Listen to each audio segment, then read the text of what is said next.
Fourth concentration term है normality. लेकिन normality हमें अच्छी तरह समझ तब आएगी जब हमें पहले इक्विवेलेंट वेट का कंसेप्ट समझ आ जाए। इक्विवेलेंट वेट, उससे पहले इक्विवेलेंट, ये इक्विवेलेंट वर्ड क्यों यूज करते हैं? इक्विवेलेंट का मीनिंग ही है इक्वल होना, पर किस तरह इक्वल होना? क्यों इक्विवेलेंट यूज किया गया, इक्वल नहीं किया गया? जैसे हम लिखते हैं 2 + 2, ये तो इक्वल टू 4 है। लेकिन अगर हम बोलें 10 रुपीज इक्वलेंट टू 1 पेन, तो उनकी वैल्यू बराबर है। तो मैंने एग्जांपल ले ली, जैसे हमारे पास 20 रुपीज है, 20 रुपीज में आपने 2 पेन्स खरीद लिए, तो इनकी वैल्यू इक्वल है। तो इनको इक्वल नहीं कहते, इक्विवेलेंट कहते हैं। ऐसे ही 1 पैक ऑफ चिप्स, एक पैक आप चिप्स का ले आए बड़े वाला, तो 20 rupees are equivalent to 2 pence are equivalent to से 1 पैक ऑफ चिप्स। ये इक्विवेलेंट का मीनिंग आ गया। अब केमिस्ट्री में हम इसको कैसे अप्लाई करते हैं, ये एटॉमिक मास से कैसे डिफरेंट है? हम क्या करते हैं कि हाइड्रोजन को रेफरेंस मानते हैं। तो इसमें hydrogen is taken as reference, उसका इक्विवेलेंट वेट 1.008, टेक्निकली इतना होता है। हम अपने कैलकुलेशन के दौरान इसको बार बार 1 लेंगे। Equivalent weight of hydrogen is taken as 1, और फिर देखते हैं कि बाकी एटम्स इसके 1 पार्ट से कितना कंबाइन करते हैं। इस तरह से हम बाकियों का भी इक्विवेलेंट वेट कैलकुलेट करेंगे। अब जैसे यहां पे लिखा है 1 part of hydrogen is equivalent to 8 parts of oxygen is equal to 35.5 parts of chlorine। अब ये कैसे इक्वल हुए, इसी को हमने समझना है।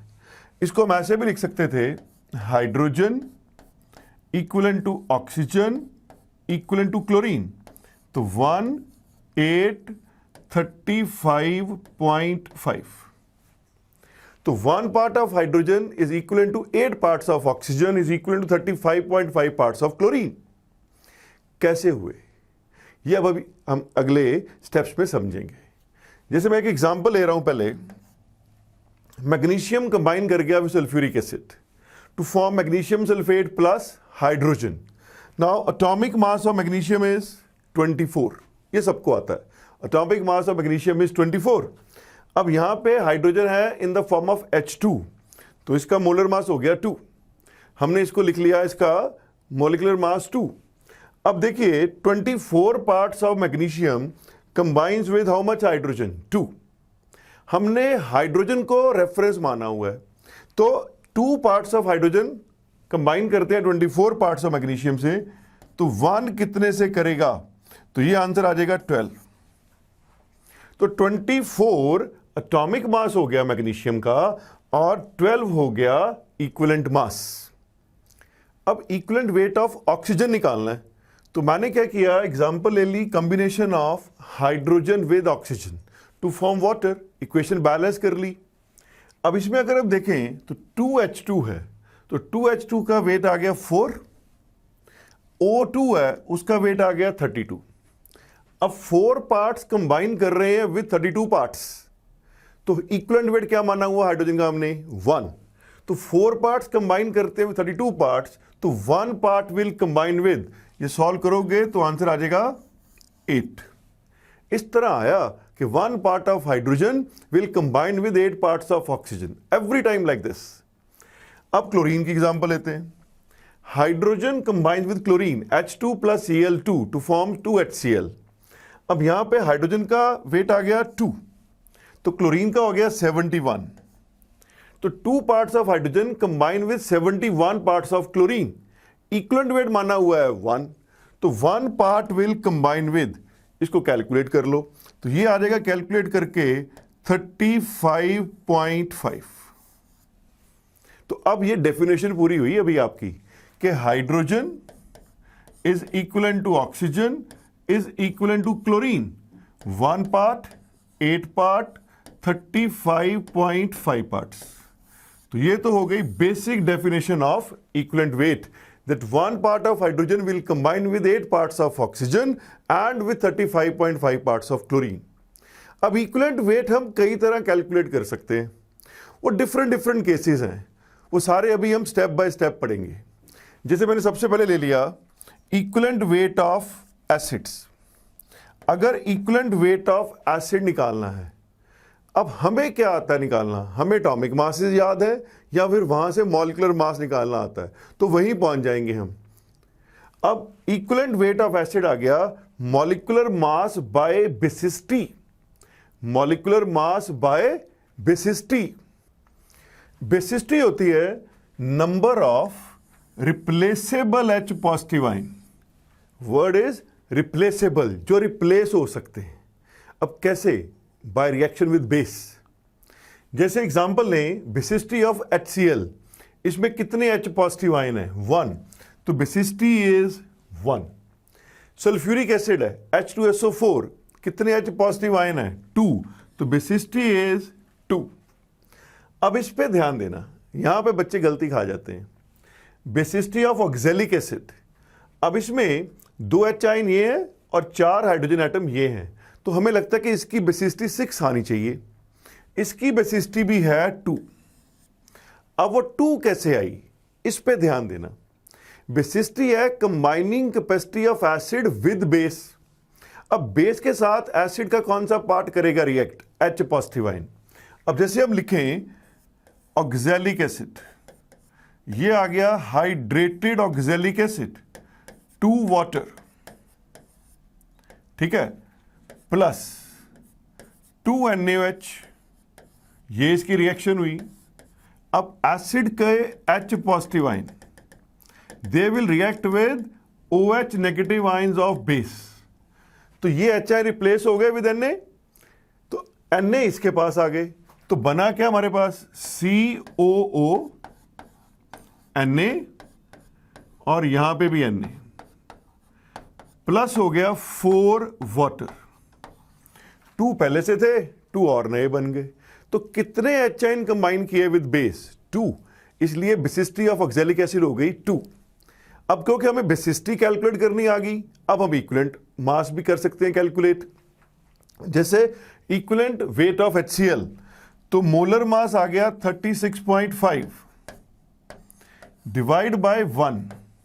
अब 1 से डिवाइड करना है, ये हमें बेसिसिटी का कंसेप्ट पढ़ के समझ आया, तो इसका इक्विवेलेंट मास हो गया 36.5।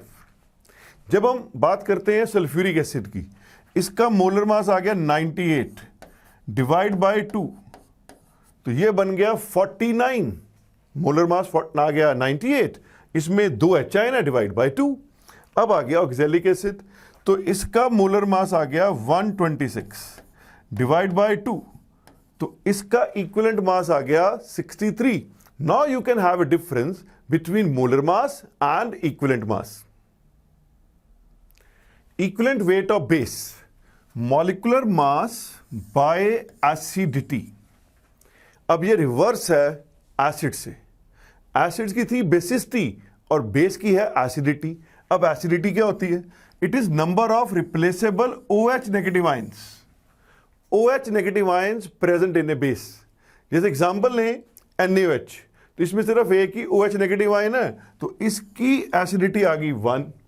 अब ले एग्जांपल अगर कैल्शियम हाइड्रोक्साइड की, तो इसमें 2 OH हैं, तो इसलिए इसकी एसिडिटी आ गई 2। अब अगर इक्विवेलेंट मास निकालना है, यही फॉर्मूला लगाना है, मॉलिक्यूलर मास बाय एसिडिटी, तो NaOH का आ गया 40/1। अब ये 1 कैसे आया, ये यहां से समझा हमने।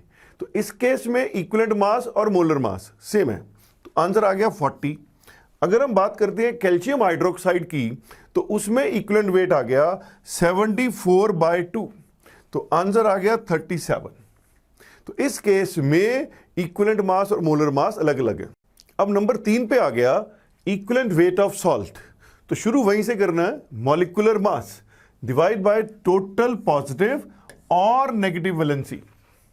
आपने डायरेक्शन नहीं लेनी, सिर्फ नंबर लेना, वैल्यू लेनी है। अब जैसे हम एग्जांपल लें, हमारे पास हो सोडियम कार्बोनेट, इसमें पॉजिटिव वैलेंसी कितनी आई, अब सोडियम के ऊपर चार्ज है 1 पॉजिटिव और कार्बोनेट पे चार्ज आ गया -2।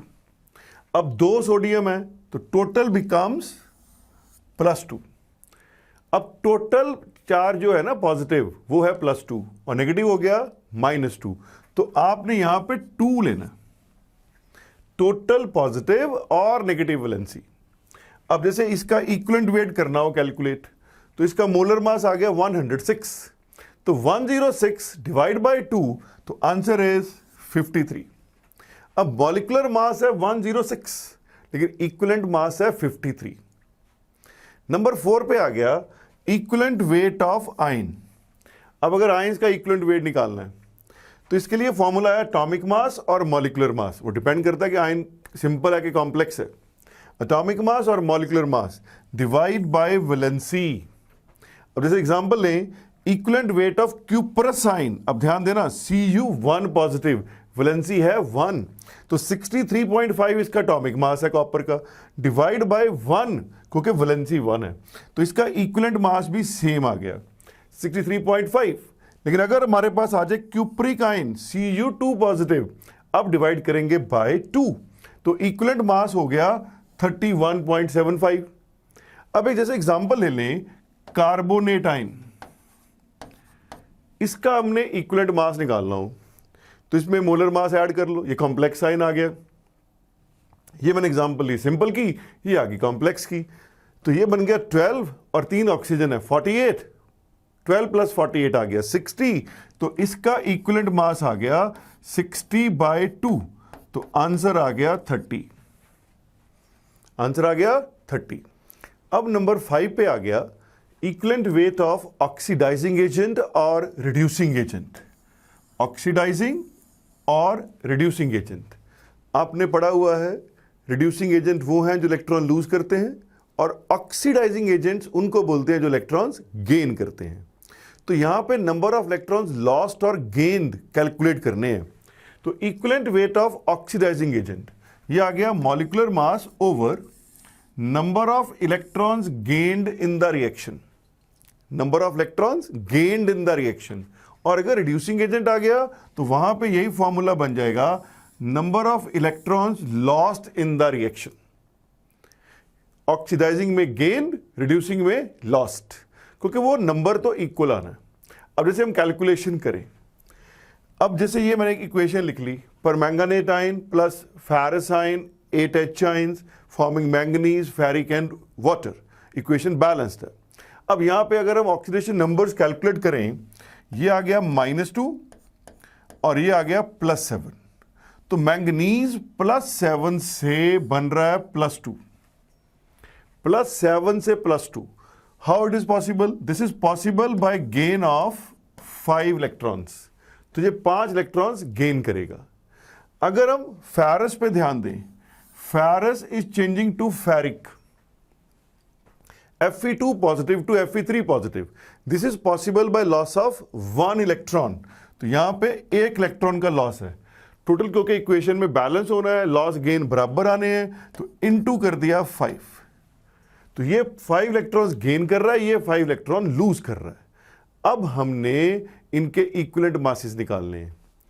अब equivalent weight of KMnO4 in acidic medium H ion की प्रेजेंस में, इसका मोलर मास आ गया 158, तो डिवाइड बाय 5, तो डिवाइड बाय 5 क्यों किया? अब जब हमने इक्विवेलेंट मास निकालना है ना, तो वो एक ही मॉलिक्यूल का निकाल रहे हैं, तो KMnO4 में क्या किया 158/5, तो ये आपके पास आ गया 31.6। अब जो फेरस आयन है ना, जब आप लैब में काम करते हो, ये 2 तरह मिलते हैं आपको। एक तो है फेरस सल्फेट में FeSO4 7 वाटर मॉलिक्यूल्स, और दूसरा है मोहर salt FeSO4 ammonium sulphate 6 water molecule. अब ये फेरस आयन सिर्फ 1 इलेक्ट्रॉन लूज कर रहा है, तो यहां पे आ गया इसका मोलर मास 278 डिवाइड बाय 1, बस ये समझ आ जाए कि 1 क्यों किया है, नंबर ऑफ इलेक्ट्रॉन्स लॉस्ट। अब ऐसे ही मोहर सॉल्ट में भी बाय 1, तो इसका इक्विवेलेंट मास हो गया 278, इसका इक्विवेलेंट मास हो गया 392। तो अब 4th कंसंट्रेशन टर्म आ गई नॉर्मेलिटी। अभी हमने इक्विवेलेंट वेट का कंसेप्ट समझा है और रिवाइज भी किया है। अगर वो समझ आ गया तभी हमें ये टर्म समझ आनी है। इसीलिए बच्चे नॉर्मेलिटी में ज़्यादा मुश्किल फेस करते हैं। इक्विवेलेंट मास क्लियर है आप सबको? अब हम चलते हैं नॉर्मेलिटी की तरफ। तो it is the number of gram equivalents of solute. जैसे मोलैरिटी में आप बोलते थे number of moles of solute, तो यहां पे आगे number of gram equivalents of solute, बाकी सारा सेम है। Dissolved per litre of solution. मैंने आपको सिखाया था कि all concentration terms are with respect to solution except molality. तो यहां पे आ गया number of gram equivalents of solute, किसमें? Dissolved per litre of solution. तो फॉर्मूला आ गया number of gram equivalents of solute over volume of solution in litres. एक एग्जांपल लेते हैं। जैसे हमने 4 ग्राम NaOH को डिसॉल्व किया इन 100 cc ऑफ सोल्यूशन।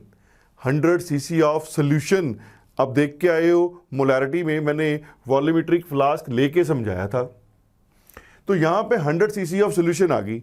तो पहला स्टेप क्या है? आपने इक्विवेलेंट मास निकालना है। वो NaOH का आ गया 40, आप देखा है थे इसका 40/1, क्योंकि इसकी एसिडिटी 1 थी। तो नंबर ऑफ ग्राम इक्विवेलेंट्स के आगे given mass by equivalent mass. अब गिवन मास कितना है? 4। तो इसकी नॉर्मेलिटी आ गई 4/40। वॉल्यूम को लीटर में कन्वर्ट करना है, तो 100/1000। अब ये हमारे पास क्या बन गया? इसको मैंने ऐसे लिख लिया 4/40, 1000 ऊपर चला गया बाय 100, तो ये आ गया 1n। 1n इसको बोलेंगे 1 नॉर्मल। अब न्यूमेरिकल्स करने के लिए जनरल फॉर्मूला बना लें एक। तो in general if we dissolve W2 grams of solute in V cc of solution, तो इसकी नॉर्मेलिटी कैसे कैलकुलेट करेंगे? तो फॉर्मूला आ गया हमारे पास, normality equals to W2/E2 into 1000/V। अब पहले फॉर्मूले से रिवाइज करो। मोलैरिटी में पढ़ा था W2/M2 1000/V, मोलैलिटी में पढ़ा W2/M2 1000/W1। तो यहां पे आ गया W2/E2, बस यही चेंज आई है, E2 में चेंज आ गई। और इक्विवेलेंट मास कैसे निकालते हैं, इस पे मैंने अभी काफी टाइम लगाया। तो W2/E2 इंटू 1000/V, इस फॉर्मूले से आपके सब न्यूमेरिकल सॉल्व हो जाएंगे। अब आता है relation between molarity and normality. अब अपने दिमाग में ये कंसेप्ट रखना है कि जो मोलैरिटी है ना, वो तो डिपेंड करती है मॉलिक्यूलर वेट पे, और जो नॉर्मेलिटी है वो डिपेंड करती है इक्विवेलेंट वेट पे। इसलिए molarity into molecular weight equals to normality into equivalent weight. और रेडी रेकनर के लिए, ताकि हम जल्दी क्वेश्चन सॉल्व कर पाए, ये फॉर्मूला याद रखिए, normality is n times molarity. Normality is n times molarity. और n क्या है? n is basicity. तो ये है बेसिसिटी ऑफ एसिड्स। ऐसे बेसिस में एसिडिटी ऑफ बेसिस, और सॉल्ट में टोटल पॉजिटिव और नेगेटिव वैलेंसी।